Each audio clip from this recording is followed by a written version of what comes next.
తాకట్టులో ఉన్న బంగారాన్ని విడిపించి ఆ రోజు ఆన్లైన్ రేటుకే మేము కొంటాం. Sharma gold company. నమస్తే, వెల్కమ్ టు సుమన్ టీవీ. నేను గిరిజ. ఇవాళ మనతో పాటు ప్రముఖ జ్యోతిష్య వాస్తు పండితులు, జ్యోతిష్య శిక్షణ నిపుణులు, లలితాదేవి ఉపాసకులు బ్రహ్మశ్రీ నానాజీ పట్నాయక్ గురువుగారు ఉన్నారు. వారితో మాట్లాడిద్దాం. గురువుగారు నమస్కారం. శ్రీమాత్రే నమః. గురువుగారు, అవిఘ్నాలన్నీ తొలగిపోవటానికి ముందుగా మనం వినాయకుడిని పూజిస్తాం. విద్యాబుద్ధులకి కూడా వినాయకుడిని పూజిస్తే మనకు సద్బుద్ధి ప్రాప్తిస్తుంది అని అంటారు. మరి అలాంటి వినాయకుడిని సంకష్టహర చతుర్థి రోజు ఏ విధంగా పూజిస్తే మనకు ఫలితాలు దక్కుతాయి అంటారు గురువుగారు? ఒక్కొక్క సంకష్టహర చతుర్థికి ఒక్కొక్క ప్రత్యేకత ఉంటుంది, గుర్తుపెట్టుకోండి. ఈసారి చేసేటువంటి సంకష్టహర చతుర్థి మనకి 18వ తేదీ వస్తుంది కాబట్టి ఈసారి చేసేది భూ వివాదాలు ఏవైనా ఉంటే అవి తొలగుతాయమ్మా. ఎందుకంటే ఆ రోజు ఉన్నటువంటి రవిచంద్రులు, ముఖ్యంగా రవి ధనస్సులో ఉంటే చంద్రుడు కర్కాటక రాశిలో ఉంటున్నాడు. ఆ చంద్రుడు కర్కాటక రాశిలో ఉండి కుజుడికి నీచభంగ రాజ్యోగాన్ని ఇస్తున్నాడు. అంటే ఆ రోజు సంకష్టహర చతుర్థితో పాటు నీచభంగ రాజ్యోగం కూడా ఆ 2 రోజులు ఉంటుంది. అందుకని ఎవరైనా కానీ గణపతిని, వారాహి అమ్మవారిని పూజ చేసుకున్నట్లయితే ఖచ్చితంగా, అంటే ఎవరు భూ వివాదాలు ఉన్నటువంటి వారు, లేదా కొంతమందికి చూడండి ఆకస్మికంగా కొన్ని నష్టాలు జరుగుతున్నాయండి ఈ మధ్య. అన్నీ ఆ సడన్ ఖర్చులు, సడన్ నష్టాలు జరుగుతున్నాయి. కొంతమంది అంటుంటారు సార్, అబ్బా అసలు తెల్లవారు లేస్తే ఏదో ఖర్చు వస్తుందండి అంటుంటారు. లేదా ఆకస్మికంగా నష్టాలు చాలా జరుగుతున్నాయండి ఈ మధ్య అంటుంటారు. అంటే కొంతమంది ఏదో ఇంట్లో ఏదో సడన్గా పోతుంది, ఒక సమయం ఏదో రిపేర్ వస్తుంది, కార్ కావచ్చు, ఇంట్లో ఏసీ కావచ్చు, సడన్గా ఖర్చు వస్తూ ఉంటాయి. ఇటువంటి ఆకస్మిక సంఘటనలు ఏవైతే ఉంటాయో అవి మీకు తొలగిపోవడం జరుగుతుంది ఈ సంకష్టహర చతుర్థి చేసుకున్నప్పుడు ముఖ్యంగా. అయితే మీరు ఇందాక అన్నట్టుగా ముఖ్యంగా ఆటంకాలు మనకేంటంటే, ఇంతమంది దేవీ దేవతల్లో ఒక్కొక్క దేవతకి ఒక్కొక్క పోర్ట్ఫోలియో ఇవ్వడం జరిగింది. ఆనందాన్ని ఇచ్చేవాడు అంటారు గణపతి. అంటే అతన్ని మనం పూజించినట్లయితే ఆయన ఇచ్చేది మొట్టమొదటిగా ఆనందం. ఎందుకు ఆనందము అంటే ఆటంకం పోతే ఆనందమేగా, కాబట్టి అలా. అయితే ఈసారి గణపతి పూజ చేసేటప్పుడు ప్రత్యేకంగా ఎర్రటి వస్త్రము కానీ గ్రీన్ కలర్ వస్త్రం కానీ కట్టుకొని చేయండి. దీనివల్ల ఏమిటంటే, ప్రధానంగా ఎవరైతే సంకల్పం ఉంటుంది నేను ఫలానా సాధించాలి, ఎంతో ప్రయత్నం చేస్తుంటాము, ముందుకు మూవ్ అవ్వవు. ఎందుకు అంటే పూర్వజన్మల్లో మనం చేసినటువంటి కర్మ ఏదైతే ఉంటుందో అది అడ్డుపడుతూ ఉంటుంది. ఆ అడ్డుపడుతున్నటువంటి కర్మ తొలగాలి అంటే గణపతి యొక్క అనుగ్రహం అక్కడికి వస్తే గానీ మనకు ఆ కర్మ తొలగదు. అయితే దానికి ఒక ప్రత్యేకంగా దీక్షా వస్త్రాల్లో తీసుకొని చేసినప్పుడు దాని సంకల్పం వేరు, అంటే దాని బలం వేరుంటుంది. ఉదయం నిద్రలేచి స్వామి నీ యొక్క పూజ చేసుకోవడానికి నాకు ఈ భాగ్యాన్ని కలిగించావు అనేటువంటి భావనతో మీరు ప్రారంభం అవ్వాలి మీ రోజు. అవి చక్కగా మనకి రెడీ అయిపోయిన తర్వాత, మలమూత్ర విసర్జన ఇవన్నీ అయిపోయిన తర్వాత చక్కగా మీరు ముందు రోజు శుభ్రపరుచుకుంటారు కొంతమంది నైటే.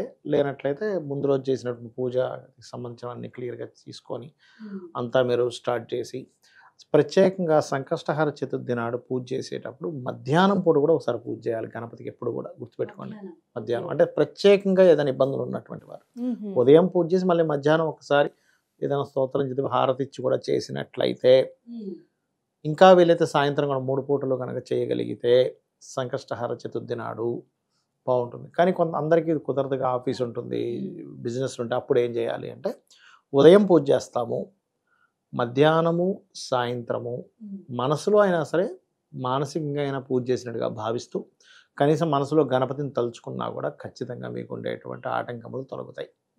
ఇందులో ప్రత్యేకంగా కొన్ని గండాలు తొలగించేటువంటి యోగం ఏర్పడుతుంది ఆ రోజు, ఏది నీచభంగ రాజయోగం వల్ల. సో గండాలు కూడా ఖచ్చితంగా తొలగుతాయి, అందులో ఎటువంటి సందేహం లేదు. అయితే ఈ చంద్ర మంగళం అంటే చంద్రుడు కుజుడు కలిసి ఉన్నారు ప్రత్యేకంగా. ఈ చంద్రకుజులు కలిసి ఉన్నప్పుడు ఈ చతుర్థి వచ్చిన రోజు ప్రత్యేకంగా ఒక్కొక్క లగ్నం వారు కొన్ని జాగ్రత్తలు తీసుకోవాలమ్మా. మంచి ఉంటుంది, చెడు ఉంటుంది. ఇప్పుడు మేషలగ్నం ఉందనుకోండి, వాళ్ళకి భూయోగాలు ఇస్తాడు, కానీ వ్యాపార సంబంధించిన విషయాలు జాగ్రత్తగా ఉండాలి. వృషభ లగ్నం ఉందనుకోండి, ఆ సంకష్టహర చతుర్థి ఆ 2 రోజులు కొంచెం కొత్త ప్రయత్నాలు ఫలిస్తాయి, కానీ ఉద్యోగం విషయంలో జాగ్రత్తగా ఉండాలి. మిథునం వారు పర్టికులర్గా ఏంటంటే ఇక్కడ దూర ప్రాంతాలకు వెళ్ళినప్పుడు జాగ్రత్తగా ఉండాలి ఆ Sankashtahara Chaturthi plus next day కొంచెం. కర్కాటకం వారు కనుక చూసుకున్నట్లయితే వాహనాల మీద వెళ్ళేటప్పుడు కొంత జాగ్రత్త తీసుకోవాలి. అయితే మిథునం వారికి ఏంటంటే భూయోగము మన ధనయోగాలు ఇస్తుంది. కర్కాటకం వారికి ఏంటంటే కొంచెం ఏదైనా ఒక పని సాధించడానికి ఉత్సాహము, కొత్త ఉద్యోగ ప్రయత్నాలు ఫలిస్తాయి, కానీ వాహనం మీద వెళ్ళేటప్పుడు జాగ్రత్తగా ఉండాలి. సింహం వారు వివాహ సంబంధించిన ప్రయత్నాలు చేసేటప్పుడు జాగ్రత్తగా ఉండాలి, కానీ బయట దేశాలకు వెళ్ళడానికి చాలా బాగుంటుంది.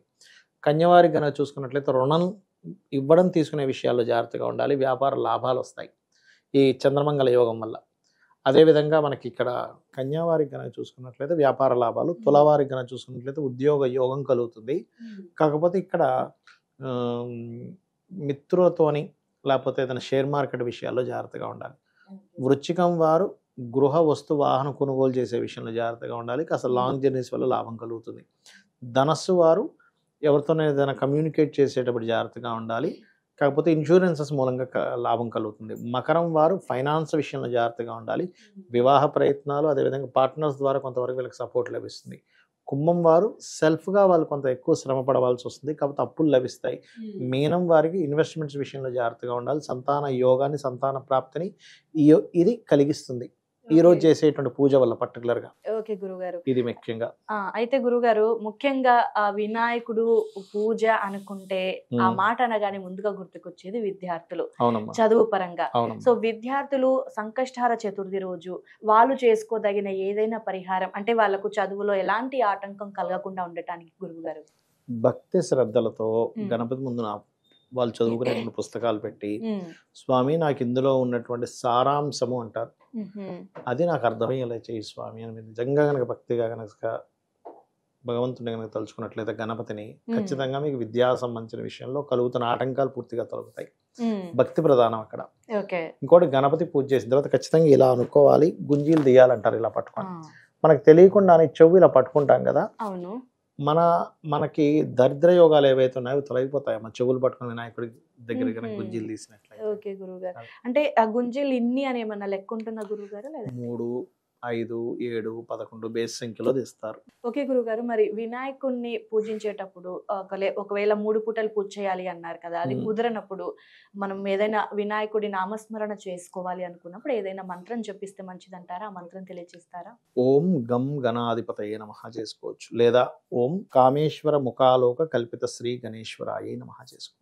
గురుగారు, విద్యార్థులకు సంబంధించి అలాగే మిగతా వారందరికీ కూడా భూ సమస్యలకి ముఖ్యంగా వారందరి కోసం కూడా సంకష్టహార చతుర్థి రోజు చేయాల్సిన పూజా విధానాన్ని చాలా చక్కగా తెలియజేశారు, మంచి పరిహారాన్ని తెలియజేశారు గురుగారు. ధన్యవాదాలు. శ్రీమాత్రే నమః.